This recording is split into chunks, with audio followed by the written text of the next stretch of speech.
V6 వెలుగుపై mega petition కొట్టివేత. కంపెనీపై వార్తలు రాయకుండా ఆదేశాలు ఇవ్వడానికి సుప్రీంకోర్టు నిరాకరణ. హైకోర్టు తీర్పును సమర్థించిన బెంచ్ పరువు నష్టం వ్యవహారంపై 2 ఏళ్లలోపు విచారణ జరపాలని ట్రయల్ కోర్టుకు ఆదేశం. V6 వెలుగు ఇతర మీడియా సంస్థలపై mega engineering and infrastructure limited company దాఖలు చేసిన పిటిషన్ను సుప్రీంకోర్టు కొట్టివేసింది. తమ కంపెనీకి వ్యతిరేకంగా వార్తలు రాయకుండా ఆదేశాలు ఇవ్వాలన్న మెగా కంపెనీ విజ్ఞప్తిని తోసిపుచ్చింది. ఈ విషయంలో తెలంగాణ హైకోర్టు ఇచ్చిన ఉత్తర్వులను సమర్థించింది. మెగా కంపెనీకి అనుకూలంగా కూకట్పల్లి ట్రయల్ కోర్టు జారీ చేసిన మధ్యంతర మీడియా గ్యాగ్ ఆర్డర్ను పక్కన పెడుతూ హైకోర్టు ఇచ్చిన తీర్పులో జోక్యం చేసుకోలేమని స్పష్టం చేసింది.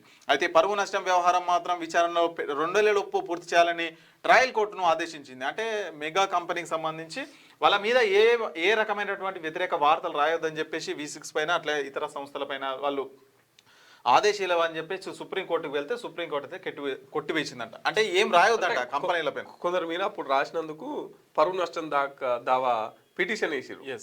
దానికి సంబంధించి మళ్ళీ ఎవరు రాయొద్దు అని చెప్పేసి రాస్తే అట్టెట్లుంటది.